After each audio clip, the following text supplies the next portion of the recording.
우리 두 구절이죠. 우리 두 구절을 한 목소리로 함께 읽도록 하겠습니다. 시작. 내가 복음을 부끄러워하지 아니하노니 이 복음은 모든 믿는 자에게 구원을 주시는 하나님의 능력이 됨이라. 먼저는 유대인에게요 그리고 헬라인에게로다. 복음에는 하나님의 의가 나타나서 믿음으로 믿음에 이르게 하나니 기록된 바 오직 의인은 믿음으로 말미암아 살리라 함과 같으니라. 아멘. 우리 오늘 브엘세바 성가대를 통해서도 우리가 들었지만 하나님은 참으로 실수가 없으시고 또 후회가 없으시며 참 완전한 길로 인도하시는 분이십니다. 그 하나님이, 그 여호와가 시편 100편에서는 이렇게 그분을 찬양합니다. 그 여호와가 우리 하나님이신 줄 알지어다. 너희는 알지어다. 그는 우리를 지으시니요 우리는 그의 것이니 그의 백성이요 그의 기르시는 양이로다. 아멘. 이 하나님, 우리가 지금 예배하는 하나님이 이런 하나님이시죠. 막연한 하나님, 높으신 하나님, 전능하신 하나님이기도 하지만 우리를 지으신 분, 우리를 소유하신 분, 또 우리를 다스리시는 분, 또 우리를 기르시고 먹이시는 분. 우리 이 예배를 통해서 막연한 하나님보다는 예배를 통해서 그 우리가 겪는 하나님이, 경험하는 하나님이 좀 더 구체적으로 자꾸 바뀌면 좋겠습니다. 체험하고 겪어서 이 하나님이 오늘 나를 먹이셨고 이 하나님이 나를 오늘 책임져 주셨고 나는 여전히 하나님의 백성인 것이 분명함을, 이런 구체적인 체험들이, 경험들이 늘어나는 우리들이었으면 좋겠어요. 그때 그 출발점의 그 시작점이 이 예배였으면 좋겠습니다. 특별히 오늘 이 예배였으면 좋겠습니다. 그래서 우리 보다 가까이에서 하나님을 좀 체험하고, 그렇죠? 그다음에 보다 피부에 와닿는 구체적인 하나님을 겪는 우리 모든 시냇가 이슬람교회 교우분들 되시기를 주님의 이름으로 축복합니다. 꼭 그렇게 되길 원합니다. 우리 지난 고난주간, 좀 전에도 말씀드렸지만 고난주간 보냈고 또 부활주일을 또 보냈습니다. 그리고 벌써 한 주가 지났어요. 저희 고난주간 시작하면서 주제가 예수님의 흔적이었습니다. 흔적 얘기를 너무 하고 또 고난주간이다 보니까 예수님의 고난을 제가 너무 생각해서 그런지 제가 한 주간 동안 했던 설교 영상을 곰곰이 이렇게 좀 잠깐 살펴봤는데 제가 별로 그렇게 잘 보진 않거든요. 봤는데 왜 봤냐면요. 예수님의 흔적을 남기자고 했는데 흔적을 마음에 남기자, 중심에 남기자고 했는데 어찌나 인상을 쓰면서 설교를 하든지 흔적이 여기 남았어요. 그래서 그거를 보니까 여기가 너무 흔적이 너무 진하게 남은 거예요. 그래서 흔적을 중심에 남기자고 했는데 왜 이렇게 인상을 쓰면서 설교를 했나 싶어서 영상을 봤더니 아니나 다를까 잔뜩 그렇게 인상을 쓰면서 설교를 했더라고요. 그렇게 여기로 뭐가 나오는 것도 아닌데 막 이렇게 찌푸려 가면서 해가지고 지금 일자가 2개 생겨서 이거를 지워야 되나 아니면 어떻게든 가로줄을 만들어 가지고 적어도 십자가라도 새겨야 되나 고민이 됩니다. 세로는 금방 사겨지는데 가로는 어떻게든 방법이 없더라고요. 그래서 그만큼 좀 많이 힘을 좀 준 것 같아요. 제가 힘을 준다고 능력이 발산되는 것도 아닌데 좀 그랬습니다. 좀 더 제가 적응이 되고 앞에 나서는 것들이 적응이 되고 매일 설교하는 것이 적응이 되어 가고는 있지만 좀 더 적응이 되면 좀 얼굴도 편안해지고 지금 좀 편안해 보입니까? 이래도요? 하다 보면 내용에 집중하다 보면 저도 모르게 찡그리는 습관이 사실은 어릴 적부터 있어가지고 그렇습니다. 좀 이렇게 바꿔보려고 하고요. 오늘부터 다시 3주 만에 로마서 말씀을 함께 나누고자 합니다. 2주 전에는 우리 신용백 목사님 오셔가지고 설교해 주셨고 한 주 전은 부활주일이어서 부활 관련된 본문으로 설교를 했었습니다. 그래서 오늘 다시 로마서로 돌아왔는데 3주 전 우리 로마서를 나눴던 그 말씀이 기억나시는지 모르겠어요. 로마서 1장 14절 말씀이었습니다. 헬라인이나 야만인이나 지혜 있는 자나 어리석은 자에게 다 내가 빚진 자다 라고 했던 이 다윗의 고백이었습니다. 왜 빚은 그때도 말씀드렸어요. 아는 사람에게나 지는 게 빚이죠. 모르는 사람에게 무슨 빚을 지겠습니까? 아는 사람에게나 지기 마련인데 빚은 바울은 단 한 번도 만난 적이 없는 교인들을 향해서 빚졌다고 말하고 있습니다. 이유가 뭐였습니까? 한 번도 만난 적은 없지만 내가 지금 살아있는 게, 내가 구원을 받은 게, 내가 사도 직분을 받은 게 다 그 한 번도 만난 적 없는 그 교인들, 이방인들 때문이라는 그 고백 때문에, 이 생각 때문에 이런 1장 14절의 고백을 했던 겁니다. 물론 근본적으로는 하나님이 그를 사랑했기 때문에 그를 살려주시고 구원해주시고 직분도 주신 게 맞죠. 하지만 가만히 생각해 보니까 더 나아가서는 하나님께서는 바울뿐만 아니라 이방인을 구원해 주시기 위해서 이방인을 사랑하시기 때문에 먼저 거저 바울을 불러주셔서 구원을 주시고 살려주시고 직분을 주셨다는 것을 깨닫게 됐어요. 그러고 나니 사도 바울은 이제 그들 때문에 내가 있다라는 마음을 지울 수가 없었던 겁니다. 그래서 지금 이방인들에게 1장 14절은 이렇게 말하는 거라고 그랬죠. 여러분이 있어서 내가 있습니다 라고 말하는 겁니다. 정말이지 여러분에게 큰 빚을 졌습니다 라는 말씀이기도 합니다. 그래서 그 빚을 갚겠다고 하는 거죠. 사실 이 마음은 그리스도인이라면 누구나 다 가져야 하는 필수적인 마음이라고 저는 생각합니다. 그래서 어떤 사람들은 이렇게 생각할 수도 있습니다. 다른 사람들 없어도 나는 아무 문제 없이 살 수 있고 다른 사람들 없어도 나는 여전히 잘 해낼 수 있다라는 생각을 가질 수 있고 또 그런 생각을 분명히 품고 있는 분들도 있을 수 있는데 우리 여기 말고 다른 쪽에 있을 수 있겠지만 그것은 성경과 거리가 먼 생각이고요. 사실은 오만하며 오류가 많은 생각입니다. 그리스도인이라면 누구나 오늘 내가 존재하는 것이 당연히 하나님의 사랑 때문이죠. 하지만 동시에 더 나아가서는 다른 사람들, 특별히 연약하고 내가 필요하고 내가 돌봐야 하고 아직 신앙이 없어서 아니면 어려서 그분들 때문에 그 사람들 때문임을 그리스도인이라면 꼭 기억해야 합니다. 그들에게 빚을 진 겁니다. 그들 때문에 내가 살아있는 것이며 그들 때문에 내가 지금 구원을 얻은 것이며 그들 때문에 내가 오늘 직분을 받고 그 직분대로 살아가는 것임을 아버지께 고백해야 합니다. 그들에게 빚을 졌으며 그래서 빚을 갚는 거예요. 뭐 대단한 일 하는 게 아니고 진 빚을 갚는 것에 불과합니다. 선생님이면 선생님, 뭐 여러 가지 사역, 많은 사역에 참여하는 모든 분들의 그 일들이 물론 값지긴 하지만 엄밀히 따지면 별것 아닙니다. 빚 졌고 그 빚 갚는 당연한 겁니다. 이렇게 생각하는 것이 그리스도인들에게는 참으로 필요하다 저는 생각합니다. 여러분 바울도 이 빚을 갚으려고 지금 이제 노력을 하고 있는데 어떻게 빚을 갚으려고 했을까요? 15절을 우리가 보면 15절은 복음을 전해서 이 빚을 갚으려고 했습니다. 복음 헬라어로 유앙겔리온 들어보셨는지 모르겠어요. 유앙겔리온 이게 이제 영어로 하면 이반겔리온이 되는데 유앙겔리온입니다. 아주 어려운 단어는 아니죠.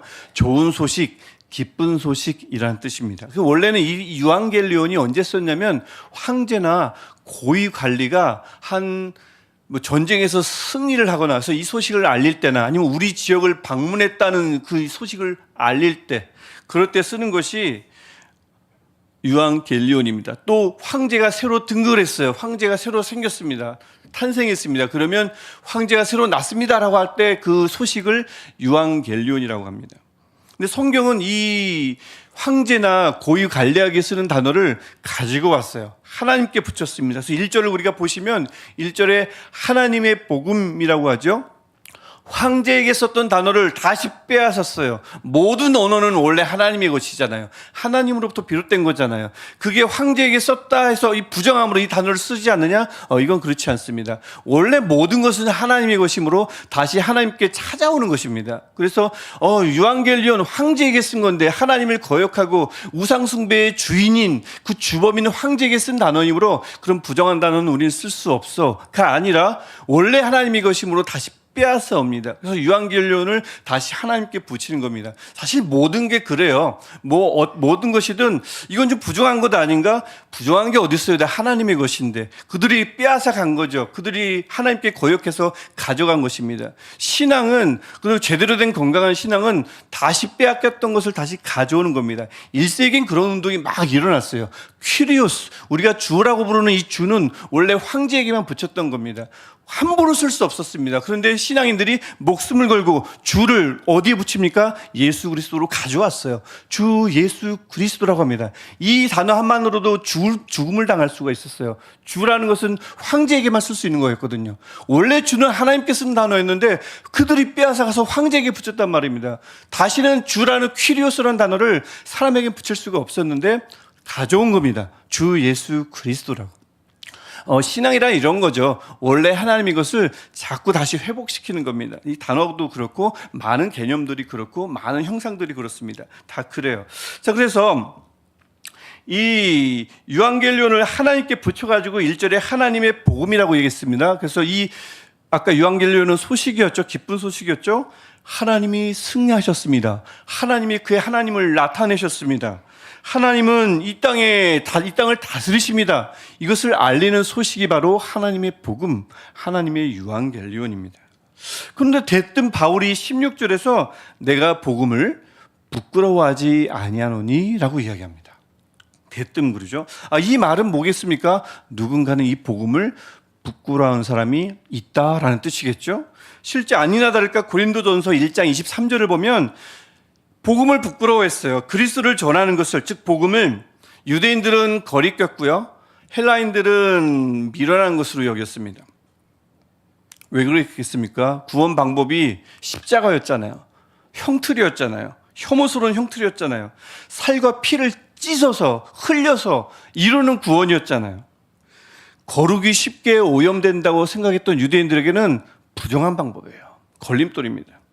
이해되지 않으면 나서지 않는 헬라인에게는 어리석은 짓입니다. 복음이 그래서 많은 사람들이 부끄러워했습니다. 이 복음을 부끄러워한다는 것, 어리석게 여기는 것, 그게 무슨 소용이 있다고 생각하는 것, 굉장히 뿌리가 깊은 일이었음을 알 수가 있죠. 요즘만 그런 게 아닌 거예요. 벌써 수천 년부터 벌써 이 복음을 이상하게 여기고 별것 아닌 것으로 여기고 헛된 것으로 여겼다는 거죠. 무슨 십자가 복음이 사람을 살리고 죽이고 하나, 이런 생각은 굉장히 역사가 깊다는 것을 알 수가 있습니다. 하지만 바울이 그 복음을 지금 자랑스럽대요. 부끄러워하지 않겠다고 얘기합니다. 16절을 계속 보시면, 왜냐하면 그 복음은 모든 믿는 자에게 구원을 주시는 하나님의 능력이기 때문에 그렇습니다. 바울이 이 사실을 몸소 체험했고 경험했습니다. 하나님의 능력, 조금 헬라어를 자꾸 좀 쓰게 되는데, 사실은 로마서가 16장으로 이루어져 있지만 1장 16절과 17절은 로마서 전체를 압축하는 구절입니다. 신약 연구를 성경을 연구하지 않습니까? 신약 연구 전체의 절반 이상이 로마서 1장 16절과 17절과 관련돼서 연구가 지금도 진행되고 있을 정도입니다. 그 정도로 굉장히 중요한 핵심 구절이어서 원래 이 설교를 오늘은 16절, 다음 주는 17절 할까 하다가 그럼 너무 힘들 것 같아서, 저도 또 듣는 분들도 힘들 것 같아서 16절, 17절로 모았고 간략하게 한번 살펴보려고 하는 겁니다. 하나님의 능력이라고 할 때 이 능력은 디나미스인데, 기본적으로 능력, 이 디나미스는 어떤 뜻이냐면 변화를 일으키는 힘입니다. 변화를 이끌어내는 힘. 여러분, 변화라는 건요, 원래 아주 큰 힘을 필요로 합니다. 아시잖아요. 물론 감정의 변화, 슬퍼요, 때로는 사랑스러워요, 때로는 미워요. 이런 감정의 변화는 금방 일어나기도 하죠. 또 금방 바뀌기도 합니다. 이 변화는 금방 일어나는데, 본질적인 변화 있잖아요. 사람 자체의 변화, 이건 정말 강력한 힘이 아니면 쉽게 일어나지 않습니다. 그래서 우리 속담에도 검은 머리는 함부로 이렇게 하는 게 아니라고 하잖아요. 사람이 변화되지 않는다는 뜻이죠. 쉽게. 그 외모의 변화, 늙어가는 것, 성격의 변화, 이런 것들, 이거 쉽게 일어나는 것 아닌가 싶지만 그렇지 않습니다, 여러분. 시간의 흐름이라는 거대한 힘에 의해서 일어나는 것이 외모의 변화고요. 늙어가는 것, 주름살이 자꾸 더 생기는 것, 저도 그것을 고역할 수가 없습니다. 굉장히 느리게 시간은 흘러가지만 그 힘은 막강하거든요. 누구도 멈출 수 있는 그 흐름의 힘이 시간의 흐름 아니겠습니까? 느릿느릿하지만 무지막지한 힘이 시간의 흐름에 담겨 있죠. 그렇다면 하나님의 디나미스, 이 변화를 주는 힘은 어떤 변화를 가져오는가? 우리 16절 보았듯이 모든 믿는 자에게 구원을 주시는 것, 그 구원을 가져옵니다. 우리 다 아는 내용이기도 하지만 구원이 얼마나 큰 변화길래 하나님의 능력으로만 된다고, 이 구원이 얼마나 대단한 변화길래 하나님의 능력으로, 하나님의 디나미스로만 된다고 말할까요? 제가 혹시 지금도 여기를 찡그리고 있나요? 이 구원이라는 것, 로마에서 계속 살펴보겠지만 멸망에서 생명으로, 어둠에서 빛으로, 죄의 종에서 의의 종으로 이동하는 겁니다. 근데 이게 존재론적 이동인데 존재론적 이사라고도 부르고 대이동이라고 부르는데 이 이동은 사람의 힘으로는 도저히 할 수가 없습니다. 하나님의 능력으로만 가능하거든요. 게다가 이 구원이 대단한 건 뭔지 아십니까? 나중에 주어지는 미래의 복에 국한되지 않는다는 겁니다. 한동안 우리 옛날 교회에서는 구원하면 내가 죽으면 가는 천국에 가는 것, 이것을 구원으로만 여겼지만 알면서도 그것을 더 많이 강조하실 수밖에 없었어요. 왜냐하면 지금 힘드니까 지금 참고 죽으면 내일 구원, 내일 미래의 구원 천국에 들어가니까 지금 견디자. 시대가 그러다 보니 미래 구원을 많이 강조했는데 사실 그분들이 몰라서가 아니고 시대 때문에 그렇습니다. 하지만 가만히 보면 성경 뭐 여기저기를 보더라도 구원은 미래에 얻는 복임과 동시에 현재 누리는 것입니다. 구원은 현재도 누리는 거예요. 미래에 누릴 완전한 구원을 현재 맛볼 수가 있습니다. 20분 뒤에 막 팔팔 끓는 된장, 20분 뒤에 먹을 된장을 한 스푼 떠서 맛보는 것과 똑같습니다. 한 스푼 안에 있는 된장찌개의 성분이 큰 냄비 안에 있는 된장찌개의 성분과 같습니다. 일부만 맛볼 뿐이죠. 미래에 얻을 구원을 지금 맛보는데 미래에 얻을 구원과 지금 우리가 누리는 그 구원, 미래에 얻을 하나님의 나라와 지금 우리가 누릴 하나님의 나라가 다르면 안 됩니다. 맛본다는 것은 같은 것을 일부 맛보는 거기 때문에 그렇습니다. 구원은 그래서 대단해요. 그런데 이게 전부인가? 미래에 우리가 얻게 되며 현재 맛보는 것이 구원이기 때문에 대단하기도 하지만 또 하나 더 있습니다. 그건 뭐냐면요. 구원은 과거의 상처, 과거의 아픔, 과거의 자랑스러운 것, 자랑거리까지도 다시 보게 만드는 신비스러운 변화이기 때문에 놀랍습니다. 대단합니다. 바울을 생각해 보십시오. 자랑스럽게 여겼던 바리새인으로서의 과거가 구원을 얻고 나서 너무나 부끄러워졌습니다. 마태복음 1장을 보십시오. 유다, 다말, 기생, 라합 같은 부끄러운 과거가 구원사에 들어가다 보니 구원을 얻게 되는 그 인물 가운데 들어가다 보니 그 계보는 꼭 있어야 했던 인물들이 그 계보에서 꼭 있어야 했던 과거가 되고 말았습니다. 재해석되죠. 구원은 미래와 현재 관련된 일뿐만 아니라 구원을 얻게 되면 내가 지나왔던 과거도 다시 보게 해주는 능력이 있습니다. 그래서 구원은 정말 놀라운 변화며 대단한 변화라고 하는 거죠. 미래에 대한 소망을 줘요. 현재 맛보게 합니다. 현재에서 힘을 줍니다. 또 과거를 다시 보게 해서 잘 씻어내기도 합니다. 이건 오직 그래서 하나님의 놀라운 능력의 결과라는 거죠. 한 개인의 삶을 송두리째 변화시키잖아요. 지금부터 앞으로만 변화되는 게 아니고 이게 보통 우리가 생각할 수 있는 것인데 그게 아닙니다. 지금부터 앞뿐만 아니라 지금까지 살아왔던 뒤도 변화시키는 것이 구원의 능력입니다. 그러니 이 능력을 담고 있는 것이 복음인데 사도 바울이 볼 때 그 복음을 왜 부끄러워하겠어요, 바울이? 그럴 리가 없죠. 그런데 여러분, 이 복음이 하나님의 능력, 이렇게 사람의 모든 것을 바꾸는 하나님의 능력이 되려면 17절에서 단서가 하나 붙습니다. 복음에 하나님의 의가 나타날 때입니다. 그래야 믿음으로 믿음에 이르게 한다. 그래서 이 복음의 능력이 있으려면 사람의 의의가 아니고 하나님의 의의가 반드시 나타나야 합니다. 하나님의 의의는 아주 간단하게 말씀드리면 의의는 간단한 의미는 아닌데 간단하게 말씀드리면 하나님의 의하면 그분은 의로우십니다. 성품. 또 그분은 의롭게 행동하십니다. 행위. 그분은 의로움을 우리에게 주십니다. 여겨주십니다. 우리에게 주시는 것. 그분의 성품, 그분의 행동, 우리에게 주시는 것.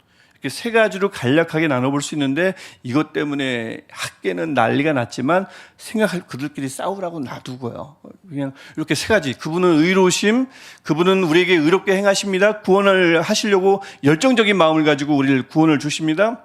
그 다음에 우리를 의롭다 여겨주십니다. 성품, 행위 여겨주시는 것. 재판관으로서 판정해 주시는 것. 자격 없는데. 이렇게 세 가지로 나뉠 수가 있습니다. 그래서 복음은 하나님의 의로우심, 하나님의 그 구원 열정, 그 다음에 그분의 긍휼과 용서를 나타내는 굉장히 복합적인 단어가 의라는 단어입니다. 그래서요, 이 복음이 전파되고 있는데, 이 시간도 마찬가지지만, 지금 이 시간도요, 복음을 전하고 있는데, 시간이 갈수록 하나님의 의가 아니고 사람의 의, 복음 전하는 자의 의, 복음 전하는 자의 능력, 복음 전하는 자의 매력, 그의 역량, 그게 자꾸 돋보이기 시작하잖아요. 규모는 커질 겁니다. 사람은 여전히 모일 수 있습니다. 하지만 복음은 사람의 의의가 나타나는 순간 능력을 잃게 됩니다. 사람은 모여요. 사람은 여전히, 교회는 더 많아질 수 있습니다. 양적 부흥은 여전히 일어날 수 있습니다. 사람 끌어들이는 매력만 가지고도 사람들은 모일 수 있어요. 하지만 능력은 없습니다. 사람이 많아지는 것과 구원이 일어나는 것은 별개거든요. 복음이 능력이 있을 때는 어떨 때냐면 하나님의 의가 나타날 때입니다. 그때 모든 믿는 자에게 구원을 주시는 하나님의 능력이 드러나게 되고 우리가 그것을 누리게 되죠. 그래서 복음의 현장에는요, 이 시간도 마찬가지고 하나님의 의가 드러나는 게 가장 중요합니다. 이 시간도 마찬가지라고 제가 자꾸 반복드리죠. 그래서 저도 저를 드러내지 않으려고 무단히 노력하고 있습니다. 잘 안 되지만 하고 있습니다. 하나님을 드러내는데 더 집중하려고 하고 있습니다. 잘 안 되지만 그러고 있습니다. 노력하고 있습니다. 저는 감춰하고 하나님은 드러내야 하는 이 작업, 이 복음을 전하는 굉장히 중요한 작업의 핵심이죠.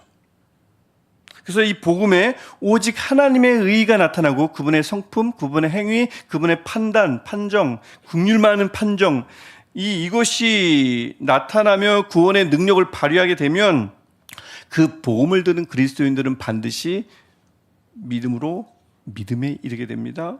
즉 믿음으로 살아가게 됩니다. 이렇게 17절이 마무리를 합니다. 믿음으로 산다는 것 뭘까요? 다양하게 우리가 정의 내릴 수 있지만 우리 로마서 본문이 말하던 1장이 우리에게 가르쳐 주시는 믿음으로 산다라는 개념을 기억해 주시면 딱 좋습니다. 믿음으로 산다는 것은요, 첫째, 하나님의 의로우심, 성품이었죠. 변함없는 하나님의 구원 열정, 의지, 두 번째였죠. 의의 두 번째 의미였죠. 형편없는 우리를 의롭게 여겨주시는 하나님의 그 은혜로운 판정, 그것을 철석같이 믿으며 사는 것이 믿음으로 사는 것입니다. 하나님은 의로우십니다. 하나님은 지금도 변함없이 나를 사랑해 주시고 나를 구원하시려 하십니다. 하나님은 내가 아무 자격 없는데도 의롭다 여겨주십니다. 감사하게도. 이 사실을 믿으며 사는 것이 믿음으로 산다의 첫 번째 의미입니다. 동시에 1장 12절 무엇이냐면 그 믿음으로 말미암아 피차 안함을 얻으려 함이라 사도 바울이 외쳤던 거죠. 믿음으로 산다는 것은 두 번째, 서로에게 용기와 힘을 북돋아 주며 사는 것입니다. 그래서 여러분, 이 믿음은 제가 저번에도 말씀드렸습니다만 1장 12절 말씀드릴 때 믿음은 관계적 개념이에요. 하나님과의 관계, 사람들과의 관계에 작동하는 연결고리와 같은 겁니다. 믿음은 하나님과 나와 연결되고 믿음은 서로를 연결시켜주는 연결고리입니다. 그래서 유아독존적인 삶을 살면서 나는 믿음으로 삽니다. 산속에서 혼자 살면서 믿음이 자라고 있습니다. 혼자 열심히 믿습니다. 교회는 가기 싫어요. 혼자 믿어도 되지 않나요? 그렇지 않습니다. 믿음은 관계적 개념입니다. 혼자 열심히 믿겠습니다는 성립이 안 되는 말입니다. 이 말은 저 혼자 결혼하겠습니다. 혼자 회담하겠습니다. 혼자 MT 가겠습니다. 라는 말과 똑같은 말입니다. 성립이 안 되는 거죠. 믿음으로 산다는 것은 하나님을 신뢰하며 산다는 뜻이자 곁에 있는 사람들을 안위하면서 함께 살겠다는 뜻이기도 합니다. 종적 관계와 횡적 관계가 단절된 믿음의 삶은 그래서 존재할 수 없습니다. 성립되질 않아요. 그래서 여러분, 우리 그리스도인, 구원을 얻은 그리스도인은 이 믿음으로 살아갑니다. 스펙이나 돈으로가 아니라 가장 중요한 삶의 수단, 믿음으로 살아갑니다. 그래서 오늘 본문은 그래요. 결국 하나님의 복음은 하나님의 능력을 경험하고 하나님의 의를 깨닫게 되고, 그래서 믿음으로 살게 하도록 하나님이 우리에게 주신 이 복음은요, 대단한 보물입니다. 미래에 대한 소망이 생겨요. 현재를 힘을 얻어 살게 해요. 과거까지 바꾸어 주십니다. 이 하나님의 능력입니다. 또 하나님의 의로우심, 하나님의 구원 의지, 국률 많은 하나님의 의로운 판정을 온전히 깨닫고 누리게 하는 겁니다. 복음이 그래요. 그 하나님을 신뢰하고 하나님을 안위하는 삶, 즉 믿음으로 살게 하는 것이 또 복음입니다. 그러니 보물이죠. 그러니까 바울이 로마 교회 본 적도 없는 이들에게 빚졌다고 하면서 무엇으로 갚으려고 합니까? 돈으로요? 아니요. 복음을 전해서 이 복음으로 갚겠다는 겁니다. 돈보다 복음이 더 귀하거든요. 보배로우거든요. 그러니 복음이 부끄러울 리가 없죠. 이해가 되고도 남는 말씀입니다. 오늘 우리에게도 이 복음이 물리적으로는 굉장히 가까이 있습니다. 이 복음이 우리 16절에도 나오지만 처음엔 유대인에게만 전해졌는데 감사하게도 이것이 범위가 확대돼서 이방인들에게 전해졌어요. 그리고 세월이 흘러 우리까지 왔습니다. 누군가의 값진 희생을 통해서 이 복음이 우리 손에까지 쥐어졌어요. 그래서 가까이 접할 수 있게 됐습니다. 하지만 여러분 한번 살펴보시면 좋겠습니다. 우리 일상에서 복음은 우리 손에서 얼마나 떨어져 있는가, 얼마나 가까운가 다시 한번 돌아보면 좋겠어요. 월요일부터 토요일에까지 일상에서 여러분 머릿속에서 드는 생각들, 계획, 이 판단에서 일상 중에 이루어지는 생각과 계획이나 판단, 그 와중에 복음은 어떠한 영향을 미치고 있나요? 어떤 역할을 하고 있습니까? 복음은 이 하나님의 복음, 그리스도의 십자가 복음은 옛날에도 그랬지만 현대에도 지금도 누군가에게는 거리를 두고 싶고 누군가에게는 어리석어 보입니다. 여전히 그렇습니다. 하지만 우리 하나님 앞에 나와 아버지 앞에 예배드린 우리 모두, 우리는 또 예배하는 우리 모두는 지금 현재 우리가 복음 앞에 서 있잖아요. 일평생 하나님의 능력이 되는 이 복음, 이것을 늘 가까이하며 살아가시기를 축복합니다.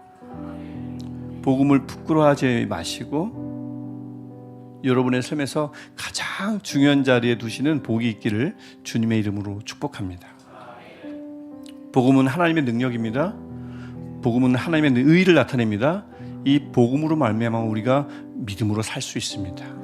늘 가까이 하시는, 이 복음을 가까이 하시는 복이 있기를 바라며, 갚을 빚이 있습니까? 복음으로 갚아주세요. 현금 카드는 지갑에 넣어두시고 크레딧 카드는 복음으로 꼭 갚아주세요. 그 복음으로 빚을 받은 분들이, 그 복음으로 빚을 갚게 된, 빚을 받게 된 어린아이들이 믿음으로 살아갈 겁니다. 하나님의 의를 발견할 겁니다. 하나님의 능력을 체험할 줄 믿습니다. 우리 그렇게 우리 복음 중심으로 사는 우리의 삶이 될 수 있게 해달라고 우리 같이 기도했으면 좋겠어요. 같이 우리 한 목소리로, 주님, 하나님의 능력이 되고 의가 나타나는 복음을 우리에게도 주셔서 감사합니다. 이 복음으로 이곳저곳 가는 것보다 전하게 하셔서 복음으로 빚을 갚는 우리 되게 없어서, 내가 살아있는 이유, 내가 구원받은 이유, 내가 직분을 받은 이유, 이 빚을 복음으로 갚아 나갈 때에 우리와 만나는 모든 이들이 믿음으로 살아가게 되는 놀라운 기적이 일어나게 없어서, 우리 같이 이 마음 가지고 한 목소리로 함께 기도하겠습니다. 하나님 우리에게 복음 주셔서 감사합니다. 주님, 하나님 내 마음속에 주셨던 그 하나님의 복음을 우리에게 찾게 하시고, 주님 하나님의 복음을 우리에게 주셔서 감사합니다.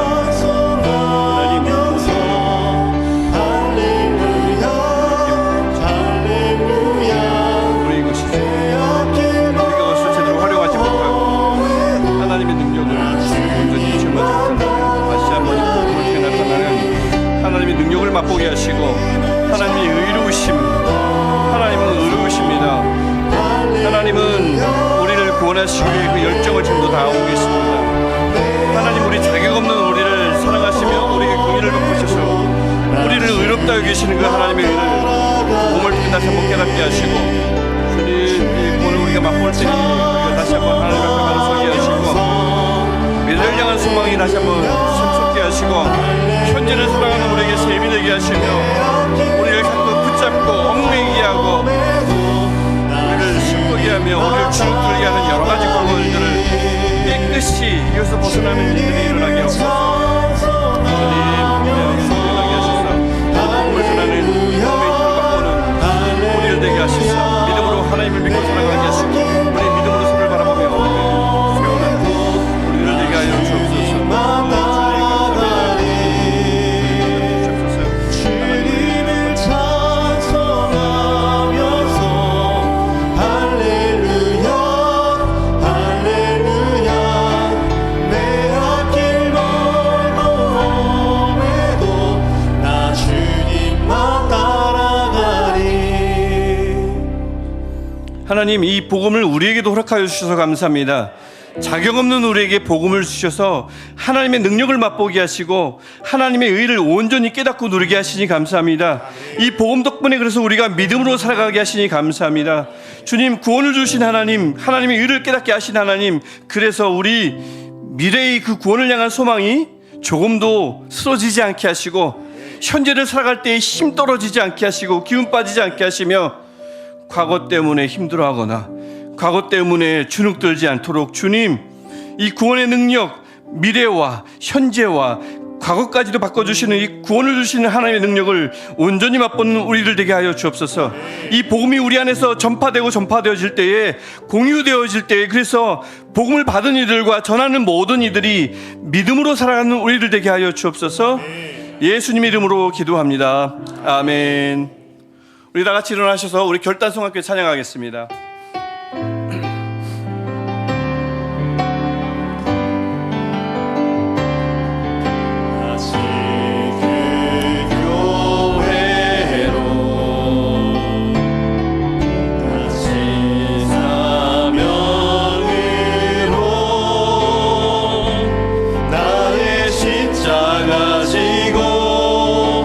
담장을 넘는 우리가 꿈꾸는 교회, 흩어지기 위해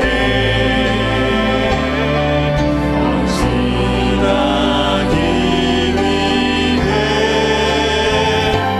삶으로 예배하며 세상 향할 때 세워지리라. 주 영광 여기 임하사 열방 향해 그 빛 비추소서. 주의 얼굴 구할 때 주의 향기 머무소서. 주 영광 여기 임하사 주 영광 여기 임하사 열방 향해 깊이 비추소서. 주의 얼굴 구할 때 주의 향기 머무소서.